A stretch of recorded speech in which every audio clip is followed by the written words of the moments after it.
አሁንም በእርግጠኝነት እየተራመድን እና ቀጥሏል። አርዝም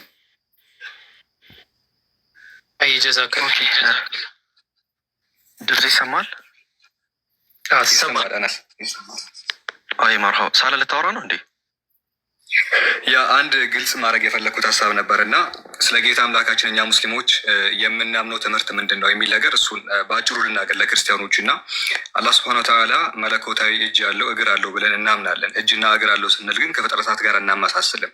ይህን ለምን እንደማናመሳስል ልንገራችሁ። ቁርአን ሲናገር ማለት ነው፣ ሁላችሁም በደንብ ስሙ ክርስቲያኖች። ለይሰ ከሚስሊሂ ሸይኡን ወሁወ ሰሚዑል በሲር ይላል። የሚመስለው ምንም ነገር ለማለት እርሱን የሚመስል ምንም ነገር የለም። ማንን? ጌታ አምላካችንን። ጌታ አምላካችን ከፍጥረተ ዓለሙ ጋር አይመሳሰልም። ፍጥረተ ዓለምም ደግሞ አላህን አይመስልም። አይታችሁ የሚመስለው ምንም ነገር የለም አለ። እንደውም በሱረቱል ኢኽላስ ላይ ወለም የኩን ለሁ ኩፉወን አሐድ ይላል። ለእርሱም አንድም ቢጤ ወይ ደግሞ አምሳያ የለውም አለ። ይሄ ማለት ጌታ አምላካችን እጅ አለው ስንል ወይ ጌታ አምላካችን መለኮታዊ ፊት አለው ስንል ፊቱ ምን አይነት ነው ቢባል አላየነውም። የጃቢርን ፊት ብትጠይቁኝ ጃቢር ምንድን ነው የሚመስለው ካላችሁኝ ማለት ነው ጃቢር እንደዚህ ይመስላል። ምክንያቱም ስለማውቀው የተገለጸልኝን እኔ ስለ ጃቢር የማውቀውን ነገር ልነግራችሁ እችላለሁ። ጃቢር አጭር ነው፣ ጃቢር ረጅም ነው፣ ጃቢር ቀይ ነው፣ ጃቢር ጥቁር ነው፣ ጃቢር ቀይ ነጭ ነው እያልኩኝ ስለ ጃቢር ምን ላደርግላችሁ እችላለሁ? ልዘረዝርላችሁ እችላለሁ። ነገር ግን ስላላያችሁት ጌታ ስላላያችሁት ፈጣሪ ግን እጁ ምን ይመስላል ካላችሁ የተገለጠ ነገር የለም ነው። ከፍጥረታት ጋር የማይመሳሰል መሆኑን ልንረዳ ይገባል ነው። ይህንን ቀደምት የቤተ ክርስቲያን አባቶች ስለ አምላክ ሲጠየቁ አልተገለጠም ይሉ ነበረ። ይኸውላችሁ ቀደምት የቤተ ክርስቲያን አባቶች ክርስትናን ፈጥረው እዚህ ያደረሱ ሰዎች ማለት ነው። ክርስትናን ፈጥረው በጉባኤ ደረጃ በስብሰባ ደረጃ ክርስትናን ያቆሙ ሰዎች ከነሱ መካከል አንዱ አትናቴዎስ ይባላል። ቅዱስ አትናቴዎስ የሚባል የቤተ ክርስቲያን አባት አለ። የዛሬውን ስላሴ እንዲሁ ደግሞ የተለያዩ ትምህርቶችን ቢውል አድርጎ ዛሬ ባለው መልኩ የፈጠረ ሰው ነው። ማን? ቅዱስ አትናቴዎስ። ቅዱስ አትናቴዎስ ስለ አምላኩ ሲጠየቅ ምንድነው? አልተገለጸም ይል ነበረ። ስለ አምላኩ ይጠየቃል፣ አልተገለጸም። ስለ አምላኩ ይጠየቃል፣ አልተገለጸም። የቱ ጋ ነው እንደዚያ ያለው? ሃይማኖተ አበው ዘቅዱስ አትናቴዎስ ምዕራፍ 1 ቁጥር 30 ላይ ምን አለ? መርምሮ ማወቅ አይቻልም እናምንበታለን እንጂ አለም። ስለ እግዚአብሔር አይን ጆሮ ወይ ኡስታዝ ይቅርታ ሻሃዳ እያሉ ነው እና ኮሜንት ላይ ቅዱስ አትናቴዎስ ልክ ሁሱ እንዳሉ ነበር ያለው። ሁሱ ስለ ጌታ አምላክ ያልተገለጸው ነገር አልተገለጸም ነው ያለው አይደለ? ቅዱስ አትናቴዎስ ምን አለ? ይኸው ሃይማኖተ አበው ምዕራፍ 1 ቁጥር 30 ክርስትናን የፈጠረላችሁ ሰውዬ ማለት ነው። ስላሴን ሼፕ አድርጎ እዚህ ያደረሰው ሰው ምን አለ? የአዲስ መጽሐፍቶቻችሁን በዚህ ደረጃ የቀነነው አካል ምን አለ? መርምሮ ማወቅ ግን አይቻልም እናምንበታለን እንጂ። የከበሩ በመጽሐፍት የተጻፉ ሁሉ የታመነ የተረዳ ነው የተናገር ነው። ስለ እግዚአብሔር ምን አለው? ለእግዚአብሔር አለ እጅ እግር አለው፣ ነገር ግን አይመረመርም፣ ከዛስ አይታወቅም አለ። ይሄንን ቅድም ሁሱ ተናግሯል። ሁሱ እራሱ የተናገረውን ቅዱስ አትናቴዎስ ተናግሯል። ስለዚህ ሁሱ ስለ አምላክ እጅ ከጠየቅ አለ ወይ ስለ አምላክ እጅ ከጠየቅኝ የአምላክ እጅ ይህን ይመስላል ብዬ ልገልጽ አልችልም። አልተገለጸም ነው ያለው። ቅዱስ አትናቴዎስ ምን አለ? አይታወቅም፣ አልተገለጸም። ስለዚህ እንዲህ ብሎ መናገር የገዛ የቤተ ክርስቲያን መጽሐፍቶቻችሁ ሊቃውንት የተናገሩ ገብቷል። ሁሱ ሰላም ነው። አቤል እንዴት ነህ? ሁሱ እንዴት ናቸው? አለን አልሐምዱሊላህ። ማን ነው? ከቅድም ጀምሬ እኮ አስገቡኝ ያልኳችሁ እንትኑ እንዳለቀ አስገብተውኝ አስወረዱኝ እና አሁን በቃ ሻዳዬ ምናምን ወረድ ነው የምፈልገው። አሁን ቦታ ሊያስወጡኝ ስለሚችሉ ማን እንዳስወጣኝ እኔ እንጃ። ሀይሽ ችግር የለም። እስልምና ለመቀበል ወስናል አይደል? ኧረ አዎ በቃ እሺ። የምለውን ቃል አብረኝ የተከተልክ በል። እሺ። አሽሀዱ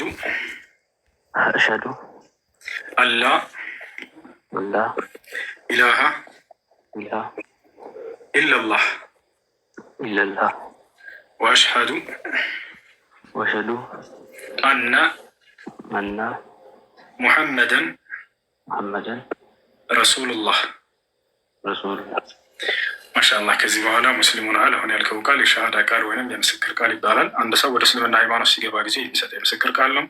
ትርጉሙ አሽሀዱ አን ላ ኢላሀ ኢለላህ ማለት እነሆ ከአንዱ አምላክ ከአላህ በስተቀር በእውነት የሚመለክ ሌላ አምላክ የለም ብዬ መሰክራለሁ ማለት ሲሆን፣ ወአሽሀዱ አነ ሙሐመድን ረሱሉላህ ማለት ደግሞ ሙሐመድም የአላህ መልእክተኛ እና ነቢይ ናቸው ብዬ መሰክራለሁ ማለት ነው።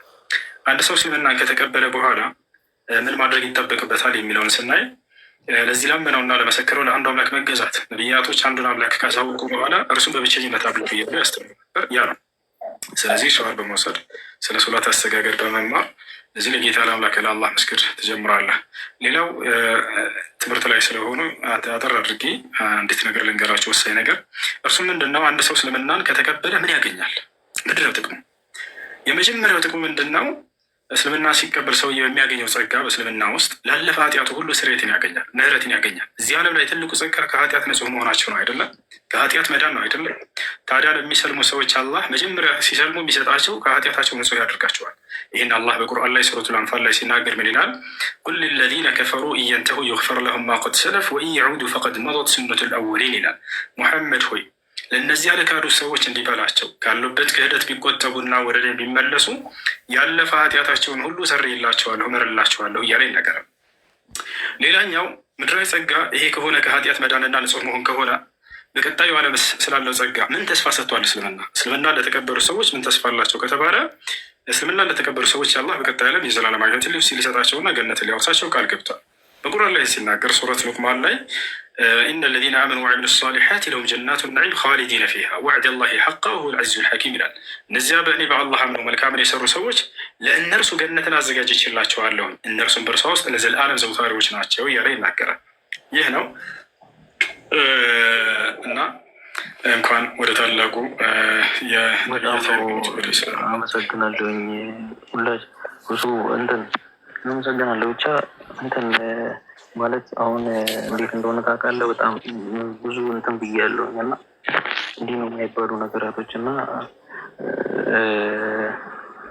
ብቻ እኔ እንጃ መስለም የሆኑ በውስጥ ጻፍልኝና ሀቢቢ የተለያዩ ነገራቶች ካሉ እናወራለን። እሺ ለእኔ ጻፍልኝ በውስጥ ትምህርቶችን ምናምን እንድትከታተል እዚህ ያሉት ልጆች ፎሎ አድርጋቸው፣ አቡከርን ፎሎ አድርገውና የእንትን በኛችን በውስጥ ያግዘዋል፣ ያበረተዋል። አብሽር።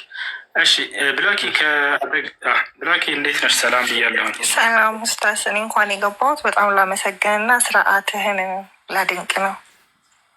እናመሰግናለን። የምር ከልብ ማለት ነው። ቶማት ማለት እግዚአብሔር ያክብረ። በጣም ቀጥልበት። ትዕግስትና ስነስርዓት፣ ስነ ምግባር በጣም ሪስፔክትፉል እና አመሰግናለሁ። እና ትምህርታችሁን ልሰማ ነው። በዚሁ ዛሬ ነው ፉል ያረኩክ ንግግርህን ምናምን አዳምጬ እና ደስ ይል ነበር። ቆንጆ ነው። አስተምሮታለሁ ካለሁበት እምነትም አንጻር የራሴንም እንዳቅም ያደረገኝ እና ቴንኪዩ። እናመሰግናለን። እሺ ሮቤል የሚለው ስም ባይቀየር፣ ማነው አቤል የሚለው ስም ባይቀየር ችግር የለውም። ከአዳም ልጆች ከአደም አለይሂ ሰላም ልጆች መካከል አንደኛው ልጅ ነው። ስለዚህ ችግር የለውም። አንዴ እንትን ካረጉ እንትን እንዳይሉት ይቅርታ፣ ወይ ካረጉም እንትን ይበሉት ቤተሰብ ምናምን ሊያዩ ይችላል። አብሽር፣ ችግር የለውም። በቃ ፎሎ ልጆቹ ፎሎ አድርጋቸውና እንትን በላቸው። እሺ ከታች ሆነህ አዳምጥ። ምናልባት የሚያውቀው ሰው ካለ ችግር እንዳይፈጥርብህ አናግረኝ በውስጥ። እሺ አቤል አናግረኝና አስገባለሁ ሰው ጋር ምናምን አገናኛለሁ። እሺ እንትን እንዳይሉት ነው አሁን ነገ ምናምን ቤተሰብ እንዳያዩ። ችግር የለውም። አብሽር አናግረኝ ነኝ በውስጥ። አንተ መውረድ ትችላለህ። አይ ኢንሻላህ።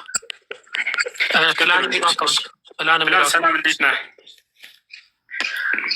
አለን ሰላም ነው። እሺ ሙስሊም መሆን ፈልጌ ነው። ማሻአላህ። እሺ እስልምና ለመቀበል ፈልገሃል? እሺ የምለውን ቃል አብረህ እየተከተልክ በል። አሽሀዱ አላ ኢላሃ ኢለላህ አሽሀዱ ወአሽሀዱ አነ ሙሐመደን ረሱሉላህ። ማሻአላህ ከዚህ በኋላ ሙስሊም ይሆናል። አሁን ያልከው ቃል የሻሃዳ ቃል ወይም የምስክር ቃል ይባላል። ማንኛውም ሰው ወደ እስልምና ሃይማኖት ሲገባ ጊዜ የሚሰጠው የምስክር ቃል ነው። ምስክርነቱም ስለ አምላክ ስለ አላህ እና በዘመኑ ስለተላከ ነብይነት ነው። ከአላህ ሌላ አምላክ የለም ብዬ መሰክራለሁ። ሙሐመድም የአላህ መልእክተኛና ነብይ ናቸው ብዬ መሰክራለሁ ማለት ነው። ፎሎ አድርጋቸው። እነዚህ ልጆች በውስጥ ያገኘዋል፣ ትምህርት ያስቀጥለዋል። እሺ ሙስሊም ጓደኛ ካለ ስርጭት አስተጋገድ እንዲያስተምርህ ዘንድ አናግረው። ሶላት መስገድ ትጀምራለህ። ትምህርት ከእነርሱ ጋር ትከታተላለህ። ጠንክር፣ በርታ ወንድሜ። እሺ ዝም ጓደኛዬ ሙስሊም ነው አጠገቤ። ማሻአላህ በቃ ያስተምርሃል። ቀላል ነው። እሺ ስለ ሶላት አስተጋገድ አስተምረኝ ብለው ያግዛል። እሺ ቀጥሉ። ሳላ ይቅርታ። እሺ ሀኒ ሰላም፣ እንዴት ነሽ?